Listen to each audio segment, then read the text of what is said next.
Hey there, are you ready to build a fitness business that becomes a true income producing asset? Then I welcome you to the Fitness Business Freedom Show, brought to you by Fitness Revolution.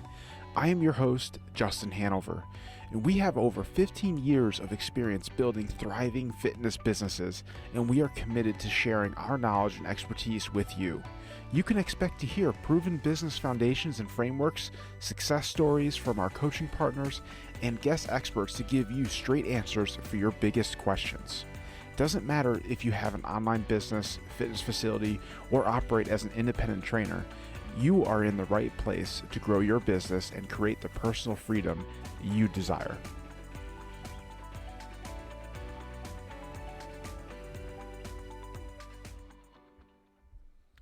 Welcome to today's episode. I'm your host, Justin Hanover, success coach with Fitness Revolution.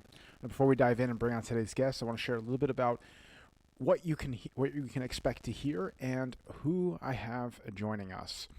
So today I have the pleasure of speaking with Asa Ivers, who's obviously one of our success coaches with Fitness Revolution as well. And Asa has been in the fitness industry for over 15 years. Her professional experience includes growing her own fitness business to over 350 clients with 11 staff members and selling for 200% ROI. She also has professional and educational experience in business development and marketing. Her BA is in business and with a minor in marketing, and is also a certified business coaching specialist through the Business Training Institute. Over the past few years, she has coached over 40 Fitness Revolution clients to numerous business PRs spanning from December 2017 until present. Asa also coaches FR's High Performance Mastermind group composed of 12 fitness business entrepreneurs. This particular conversation was a special episode to obviously have one of our own success coaches come on and literally share with you all the insights she has gathered through her own business journey and now coaching others. We went through the top categories in business from marketing, sales, and fulfillment, outlining the most common mistakes and what is working for Asa's clients right now. This is an episode you will want to be taking notes for because it's filled with tons of insights from start to finish. So with that being said, let's go ahead and welcome Asa on. Today's episode is brought to you by Fitness Revolution. So you started your fitness business and you've been in the game now for a few years. You might have even seen some good growth over those years, but now you feel stuck. You feel like the momentum you once had just isn't there and you don't know how to get it back. Should you be focusing on your marketing, your sales, or your team? What is the next bottleneck to focus on that will allow you to break the chains holding you back? That is a great question, and one of the biggest skills as an owner is to be able to understand and identify the next biggest issue to keep your business moving. And this is exactly why Fitness Revolution has created our proprietary needs assessment to allow you to quickly see where your business stacks up and receive immediate feedback on what to focus on next. It's a quick 10-question assessment that will be able to provide valuable feedback to get past sticking points and hit your next goal. Whether you are stuck or feeling frustrated with your current progress or just want to dial in what's working, this assessment is the first step to making that happen. I invite you to head over to the show notes where a direct link to the needs assessment will be so you can easily access it there. Now, let's jump into today's show.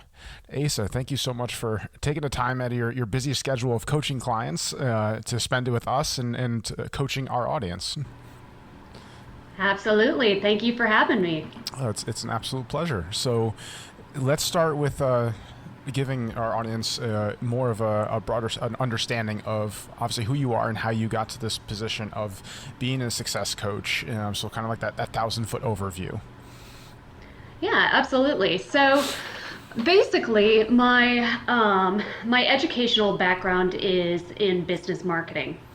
My professional background, obviously, I have a background in owning my own facility, growing that, marketing, developing, and building a team within that facility.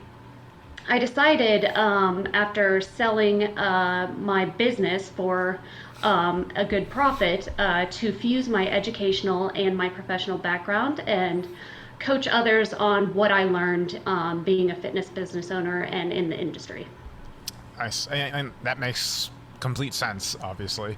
And I'm sure, obviously, I like you having real life experience of building a gym from the ground up, and I would think also being able to do what most strive to do is exit the business and in a successful way. It actually directly impacts obviously how you coach your clients now. Absolutely. And one of the biggest things that I look back on my experience, man, do I wish I would have had a team behind me like Fitness Revolution. I had to I felt the same way. go, right? I mean, wow. I can't tell you how many times that I have said that over and over versus learning from the School of Hard Knocks. Yeah. Oh, absolutely. Because you will learn, but you'll learn in a much little more painful way. Exactly. That's so true. And I definitely feel you on that one. I would absolutely, if I had to do it over again, that would definitely be a decision I would make a lot sooner.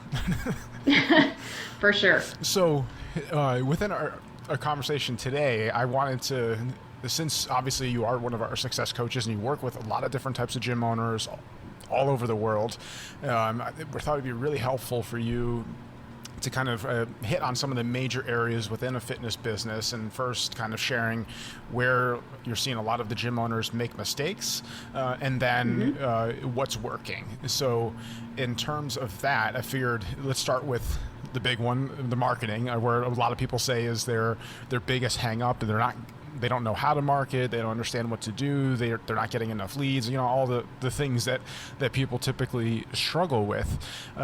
So let's shed some light on that first. So where are you seeing most gym owners going off when it comes to actually establishing a good marketing plan? Absolutely. So number one, I would say, is not evaluating and targeting your ideal client.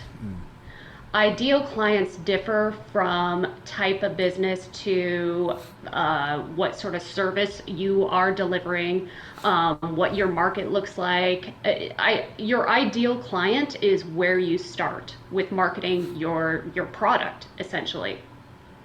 So that's first and foremost. You got to know who you're selling to in order to market directly to that individual. The other thing is, nowadays I see a lot of priority on digital marketing, online marketing, and people are forgetting to have what I refer to as the trifecta. Yes, online marketing is a tool. It's absolutely essential as a tool in your tool belt, but don't forget about prioritizing internal marketing. How are you targeting your internal client base to bring new leads in? So what I mean by that is having a solid referral system, et cetera, et cetera.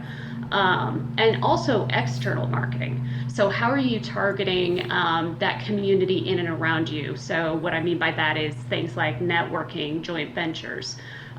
Those two areas seem to be more often than not the forgotten areas of marketing. So that's another thing.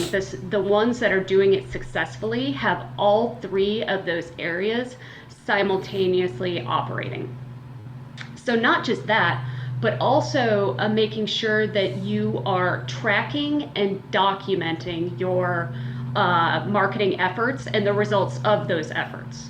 So you want to know what's working in regards to marketing, what's not working, and making sure that the things that are working, you're documenting those into a marketing calendar to be able to recycle and repeat.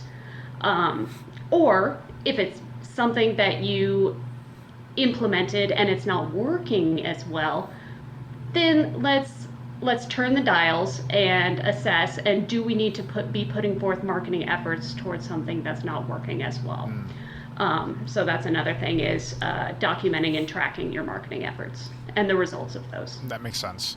So in terms of, you brought obviously up the ideal client, so you would recommend obviously for someone to not engage into a marketing strategy until they have that figured out?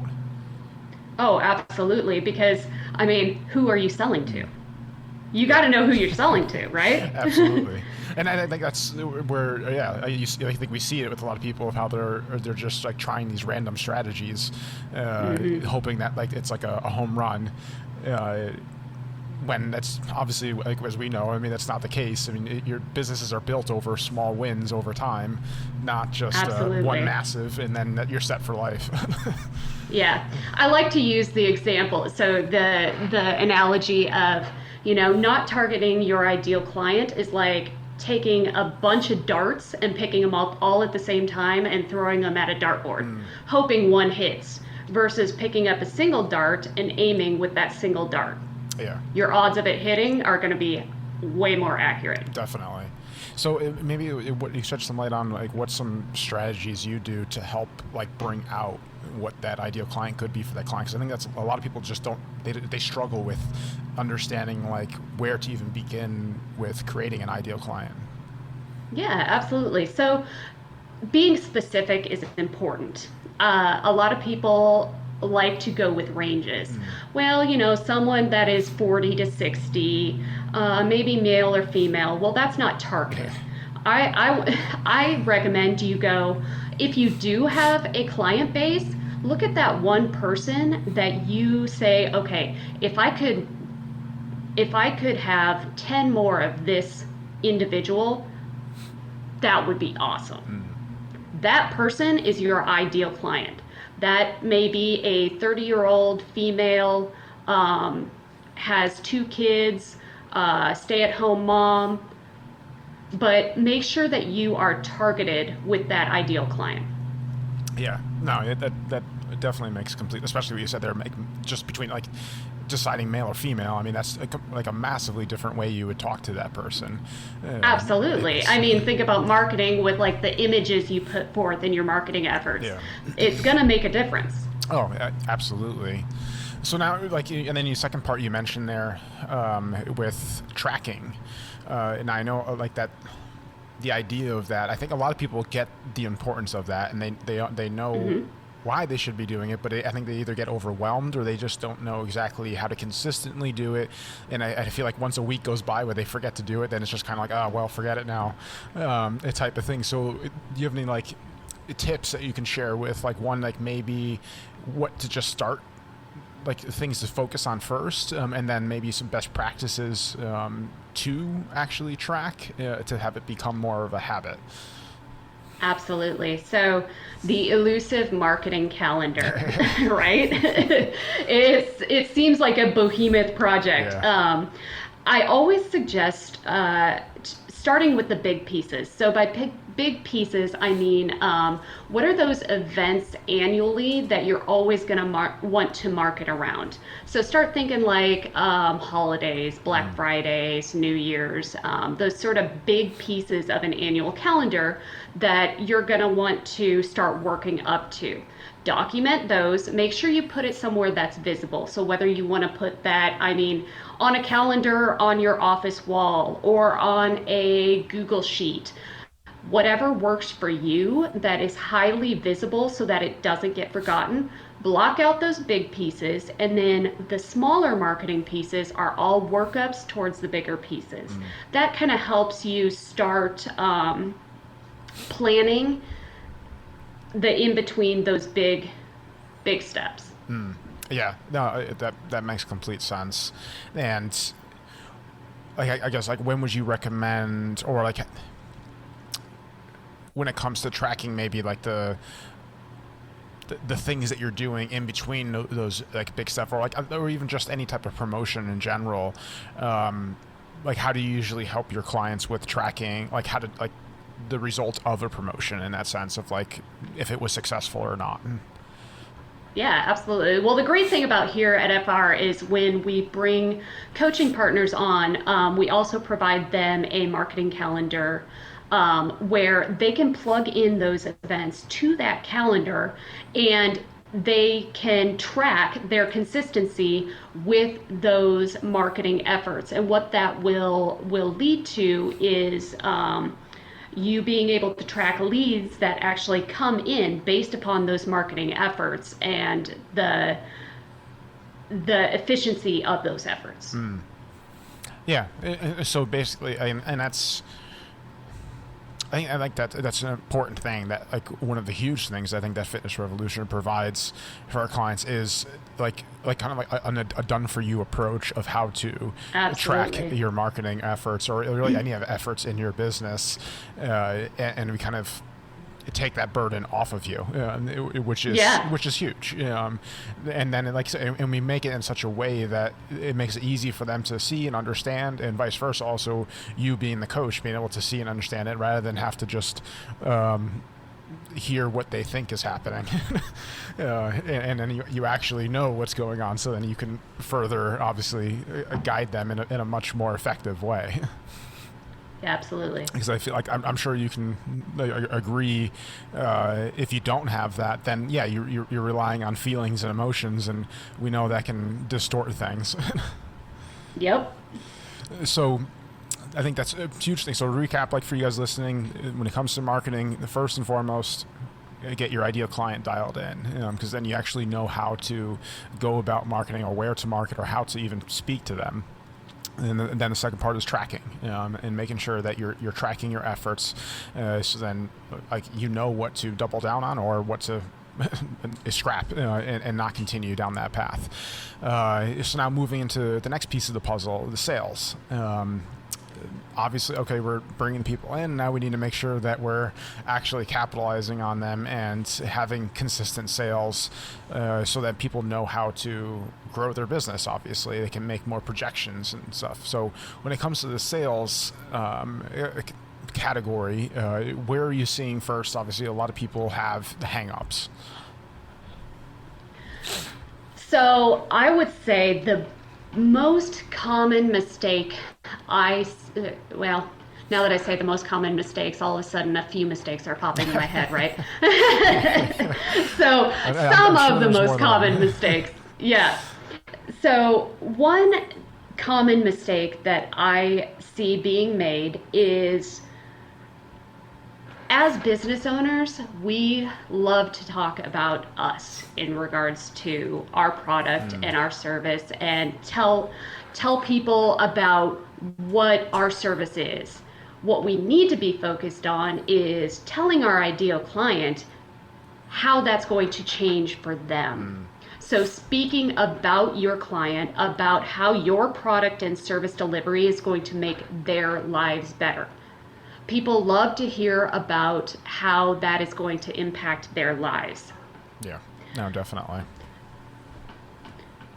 So that's a big key area, and that helps establish trust with your buyer as well, to have a level of engagement and care about how you are going to change and impact their health and wellness journey.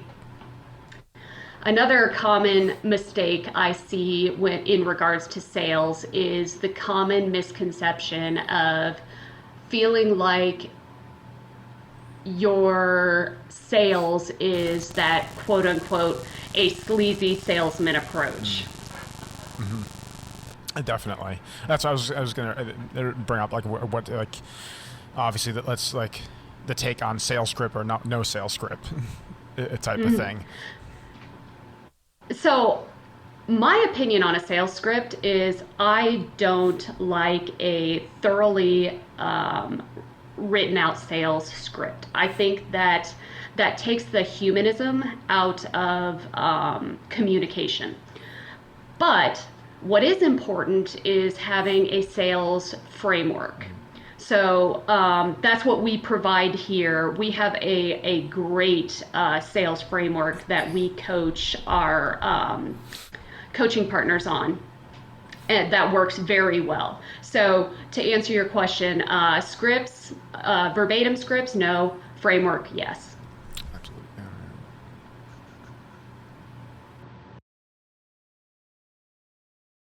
Where they want to go, what they want to achieve, and their afflictions, so what's held them back, you're going to collaborate on an evaluation of what they need to do next in order to fix that, essentially. So it's a collaborative agreement that this is what I see as our best option moving forward. So kind of a diagnosis, if you will. And then you roll into number 5, which is the recommendation and getting their commitment. Yeah, and like you can see how that it's a very natural flowing conversation, and I think that's ultimately what I think a good sales conversation. It should feel like you're just talking, like you're just having like a natural conversation, basically. And you hit the nail on the head. It's a conversation. So more often than not, people feel as if they need to be scripted. They need to say this, that, and the next thing in order to accomplish a sale. Yeah. Talk to the person. Get to know them.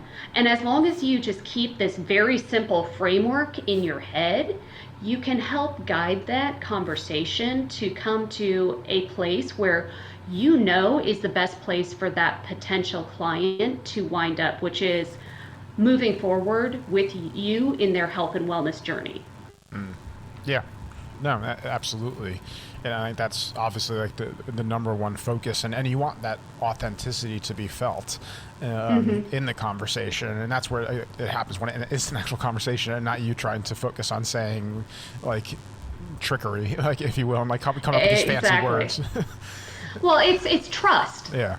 If your buyer trusts you, they will purchase. But if you can't establish trust, then the odds of you being able to make that sale are not going to be very high. Yeah.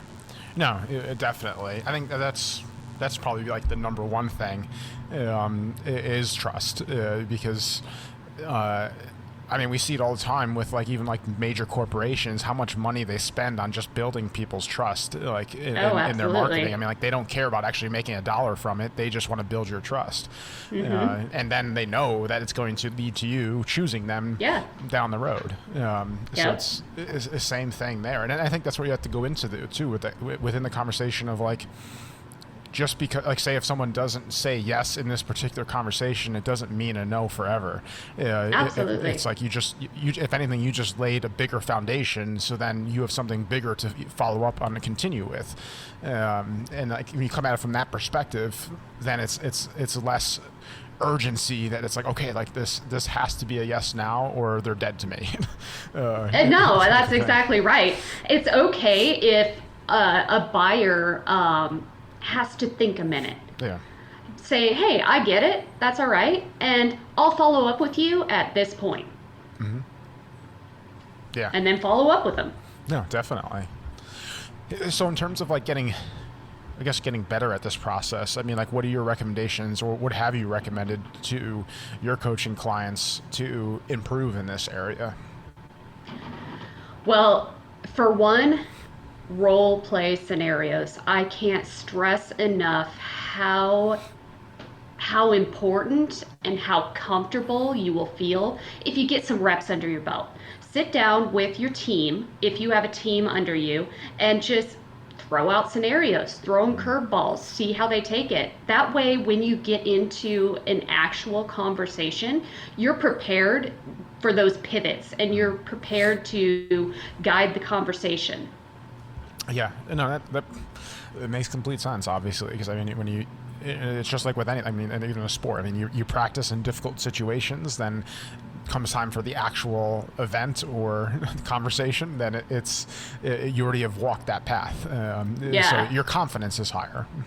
Absolutely. And the awesome thing, if you do have a team under you, if you're a coaching partner with Fitness Revolution, the great thing is a lot of times we provide those tools and resources to your team as well. So our 5-step framework, you can train your team on it, and we have other sales resources that you can help provide to your team, because training is also critical in this. It's so that your team, you don't wind up being the only salesperson. You can train your team on how to identify sales opportunities, because I mean they're your boots on the ground. They're the people that are in front of your clients on a day-to-day basis. What if you need to train them on how to identify sales opportunities to be able to navigate those conversations as well. Yeah, no, I love that you brought that up too, because that's such an important factor that obviously if you're looking to build an actual real business, it has to be at some point beyond just you. I mean, if you really want to be the business owner and not just creating a job for yourself. So that has to be a thought process for you, whether you're at that point or not. At some point, like your mind has to be moving towards that of realizing that I need to be able to empower other people to do these different tasks within your business. So that's an excellent point to bring up. And on that note too, obviously, like transitioning into kind of the third section I want to talk on here, is I think that's an important part of that is how you're able to build a business beyond yourself. But the next part I want to go into is a fulfillment / retention part. Is like that's like now that the next piece of this puzzle. So we have the marketing, bringing people in. We have sales. We're able to consistently close people. Now it's like, okay, how do we make sure that we're fulfilling in the best way, and in a way that also obviously keeps them in the business. So with that in mind, again, let's hit off with like some of the mistakes that you're seeing when it comes to fulfillment. First, maybe let's like focus on mistakes with like maybe choosing the wrong type of service or how they're actually rolling out the service. So I'm going to start big picture with this question, because that is one of the most common mistakes I see is people not thinking of their model long term. And what I mean by that, not thinking what this looks like 5 years down the road, what this looks like 10 years down the road, what this looks like 15 years down the road. Because that's essentially where you need to start is, okay, 15 years down the road, what does my quality of life look like? What does my long-term vision in this industry look like? Is that a huge facility? Is that multiple facilities? Is that one very small facility? Is that a boutique style facility? What does that look like? What does your role in that business look like? Do you want to be behind the scenes doing operations? Do you want to be just on the floor but not doing marketing and sales? Do you want to be completely untethered from the business? What does that vision look like for you as a business owner? That is where this has to start in order to reverse engineer that plan into where you're at now. Because let's say, for instance, you are doing one-on-one personal training and it's just you. And right now that model could work. But what happens if your vision is to have a team under you? Growing that one-on-one model may have to evolve in order to achieve your long-term vision. If you want to be untethered from the business, you may have to roll into more of a semi-private model with one-on-one training being an add-on, an upsell. So evaluating where you want to be long-term and reverse engineering the team and the structure, and also what's important, the size of facility in which you need to operate this model is all important to evaluate based upon that long-term vision.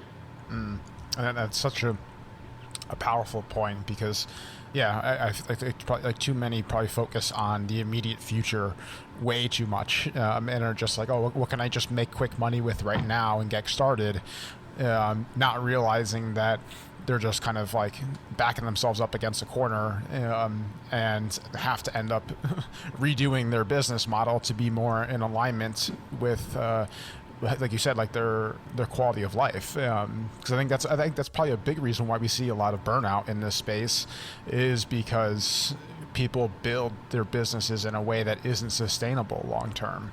And Absolutely. I think that's a good point. I actually just had a conversation with a coaching partner on this yesterday, as he was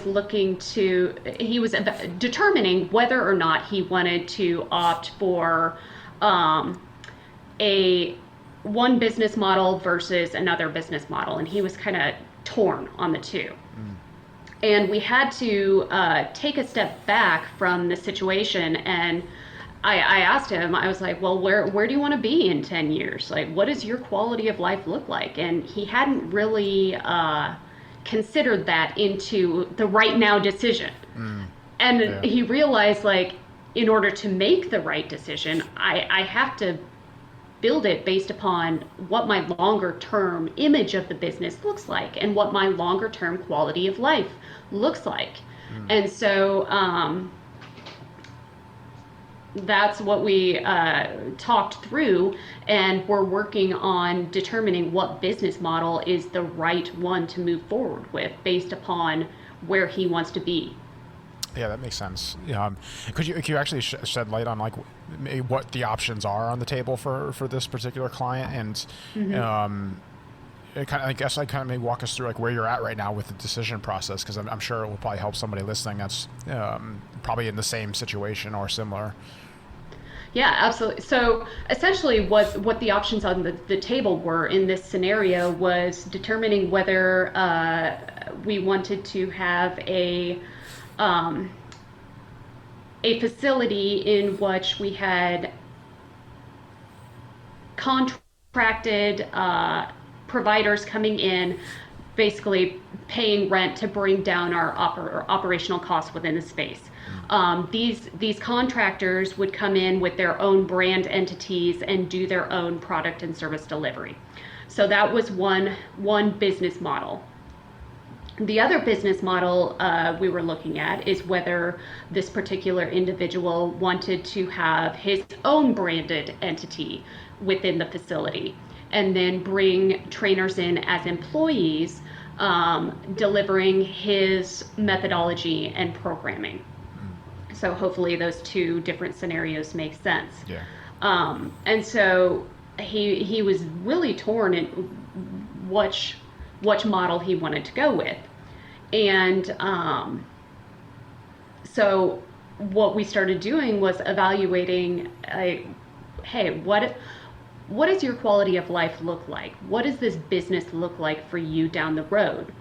And honestly, that question isn't one that we determined was wise to answer within one coaching session. So we walked away. I had a few next steps for him to evaluate some questions and start building out his long-term vision, 10 years, 5 years. And then after he has some time to like consider those questions that we equipped him with, we're gonna come back and evaluate. Because that is a decision when you're talking about your business model and looking at it long term. You might need to step away for a minute and then come back. So that's where we're at in the process right now, because it is such a fresh conversation. Yeah, and also too, I think it's a big decision to make, because obviously, like once you kind of have that picture laid out, then you start making all the little decisions to get to that place. So yeah, it's not something to take lightly. Absolutely. And I could see the wheels within the coaching session start turning with him on, oh yeah, this is going to impact, what size of facility I'm looking at. And it just started uncovering parts of this model that he hadn't yet considered with this decision. Yeah, no, definitely. I think it definitely maps out more of that North Star for you, like something that you're making decisions against. And that way, like, you have some way to decipher whether an opportunity is a good opportunity or not, if it's in alignment with that. He actually, this individual almost signed a lease on a new facility last year. And after our conversation yesterday, he said, I'm so happy that actually did not come to fruition, because there are so many pieces of this that I still need to yet work through. So there was a silver lining and kind of an aha moment, like, oh, wow, I need to figure out this in regards to where I want to go long term, because they all work together. Oh yeah, absolutely, and I think that's such a powerful point, to bring up too, again, that it's to be more strategic with your business, and not just let opportunities be the guiding factor of how you do things, because that can definitely lead you down a path that you lose your identity and you don't even know what it is that you're doing anymore. Yeah, and you could wind up not loving what you're doing either. And the reason you go into it is because you're passionate about it. And so the last thing you want is for that passion to fizzle out. Absolutely. I mean, that's why I always say, like, that's what makes this industry so unique, is that it's typically not an industry where I would say, like, people who are strictly looking at it just from like a money or business perspective get into it. It's an industry that's filled with passionate people that had usually some type of maybe like impact in themselves in health and fitness, and then want to now share it with others, and usually leads them to obviously starting their own path. So it definitely is such a unique space, and it's like now we're just saying, like, let's make sure that we don't lose that passion, but let's combine it with some strategy so that you can best utilize your passion. Absolutely. So just to recap on the fulfillment thing, or understanding, I guess, like what service to go with and how to actually like operate your business. It's first and foremost, you have to get clear on like where you see your business going and the type of lifestyle that you want to build for yourself, and then that helps you kind of work backwards from there to understand which avenue is the avenue that makes the most sense with that. So now on the retention side of things, maybe you can give well, I mean, let's first again start with the mistake part, whatever. So, let's where people are maybe struggling when it comes to retention, and then maybe you can shed some light on what are some of your clients doing, or what have they done to boost their retention. So one thing that I've seen a lot of recent focus on is ensuring a solid initial client care system within the onboarding phase of the client. I've seen a lot of people having turnover in like the 30 to 90 day period of a client journey. So building out those touch points more frequently within the beginning of your client's journey are very essential in order to get them up to speed. But then the second piece of this is not forgetting your long-term clients either. Making sure that your long-term clients continue to be nurtured, continue to feel important, and not forgotten as time goes on. Yeah, no, definitely. And I like the word you just used there. I think it was a client journey. Can you elaborate on that a little bit more? So like, is that like an actual process or a plan that people should be creating to know basically how to interact with their clients?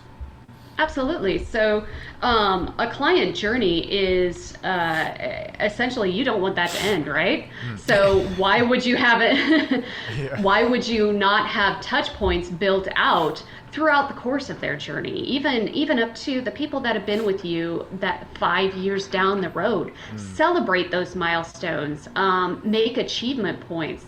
I love when I've seen a lot of business owners, we've worked together on building out kind of status points within a client's journey. So let me give you an example of 5-year members being like platinum members, 2-year members being gold members, 1-year members being silver members, so on and so forth. But having those, it's almost like an achievement status that people are working towards. You can even do fun little things like they get some sort of special t-shirt when they get to that level. The other pieces of a client care system are, knowing when their birthdays are, sending them a little note, sending them care package when they first come on that has what to expect within the onboarding process. A little swag goes a long way. Also, making sure that you are asking them questions, surveying what are they liking, how are they feeling about the programming, about your coaching team, making sure you're staying up to speed with what's going on, how they're liking your product service delivery, how they're feeling, whether they're hitting their goals. So surveys are a great thing to have sprinkled in there as well, and always the client events, the client appreciation, um, making sure that you're acknowledging them and keeping them engaged and building that community. Yeah, no, that's huge, and I think all the things that you brought up are things that, like, for those of you that are like listening that are worried about like the big corporations or the at-home products like Peloton, things like that, all those things that you just listed, Asa, are things that you can win on, that those things won't be doing. They won't be sending people personalized messages for their birthday. They won't be doing client events. They won't be having those special touches to, like you said, create that community in a much deeper way. So, and then I like that you brought up like basically like polling and like gaining information from people. So I think too often people just assume they know best for their client, when in reality, like it might not be on point completely. And it's like, what better way to make sure that you're always giving them what they need than asking them? You got it. And it's such an often overlooked thing. When again, I mean, even still, we look at major corporations. Look how many times you get emails from things like surveys, and like they're asking for your input. I mean, these are major corporations that are doing this. So it's like, why wouldn't you think, or why wouldn't you want that to be a part of your process, to keep gaining information? Because like I feel like at the end of the day, like that's the most important thing, is if gaining the most valuable information and then utilizing it. Communicate. Yeah. Yeah, no, that's huge. So I love, and I think just like talking and hearing you express this stuff, and I think where a lot of people get hung up to is like, they get, especially the way that our industry is, it's so, I think, heavily focused on the front end, like the sexy stuff of like getting the new clients, getting the leads, like signing them up, that like we get so hyped up over that then it's like we kind of forget about the rest once they actually sign on. And it's kind of like there's no sense in getting a ton of people in the front end if you're losing them out the back end. Yeah. No, absolutely. And it's, if anything, I mean, we should be glorifying and celebrating more of the back end success than the front end, because obviously, as we know, that, I mean, these businesses are built, like wealth and the business is built on keeping people. Any good trainer always focuses on the backside. Yeah. Oh, that was so cheesy. Yeah. That was good. I like that. Oh boy! Use that in the headline for this episode. That's a good title. You never know what you're gonna get. I like that. But and those are some very powerful points and some useful points that I think people will be able to apply and use in their businesses. But and this has been a very insightful conversation, Asa, and we really appreciate you coming on here to share the insights that you've been experiencing, obviously, with your own journey, and then also all the different coaching clients that you've been working with. As we work towards wrapping up the conversation, I always like to end with this question and to get your perspective. Obviously, and you actually do this, but let's say a gym owner comes to you looking for any type of like guidance, support, mentorship on their journey, obviously based on your insights and what you've walked through. What do you feel is the most important thing for them to hear? I know I said it in the beginning, but having a coach in your corner is such an asset. From my experience, if I could rewind the tape And if I had this potential to have a team, not just a coach, but a team behind that coach in my corner to help fast track the choices and the decisions I made, I mean, what better advice could I give? Yeah. No, it's so true. And yeah, I think that's just in the perspective too of having a sounding board that you can build off of, and that's reliable, and that gets and understands what you're walking through. Sometimes it's not always about like having these magic answers. It's just about being able to hear somebody walk through their thoughts and have an actual solid action plan from it. And that's Maybe valuable. question how you're thinking or how you're viewing things, because we all have our own biased viewpoints. And so for someone else to look at you and say, well, have you thought about this? Yeah. I can't tell you how important acknowledging another viewpoint is, and how I've seen that not only help people in their business growth, but their professional growth, their growth as an individual even. Absolutely. And I could not agree more. And I think that's something that more people need to hear. Yeah, so I'm glad you brought that up, and I think that's a good way to obviously wrap up this conversation. And Asa, I just want to obviously thank you again for your time, and more importantly, I mean, thank you for what you have contributed to the industry and what you are continuing to contribute to the industry by helping more gym owners be successful on this path. Well, thank you for the kind words. It's been fun.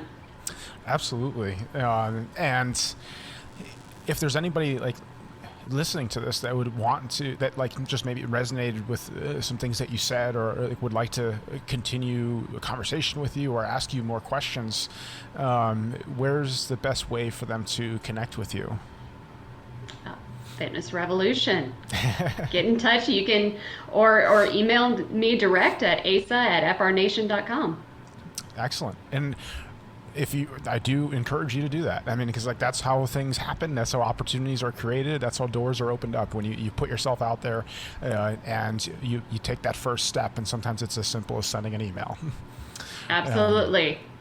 And so thank you again for Asa for doing this. And last thing, obviously, I just want to thank you, the listener, because without you, there wouldn't be a show. And we are obviously happy that you're looking for ways and resources to improve and grow your business. It's so important and something that we have to always keep doing. And more importantly, now that you listen through this conversation, re-listen to it, take notes, and create an action step so you actually apply the steps and the tactics that Asa shared within this conversation. Not just take it in. We don't want this collecting digital dust. We want you to actually do something with it. And on that note, again, thank you for being with us. I look forward to having you join us on the next episode of the Fitness Business Freedom Show. Take care. Thank you so much for listening to today's episode on the Fitness Business Freedom Show. On behalf of Fitness Revolution and myself, we are thrilled you are looking for ways and resources to move your business forward, and we are honored to be that source for you. If you would like to receive more business building support from us, be sure to head over to the show notes and join our subscriber list and stay on top of all the industry insights that matter most to you. Now, before I close out today's show, if you found this episode beneficial in any way, I just ask you to leave us a simple review to help other gym owners find us and discover this show. Thank you so much, and I will see you on the next episode of the Fitness Business Freedom Show.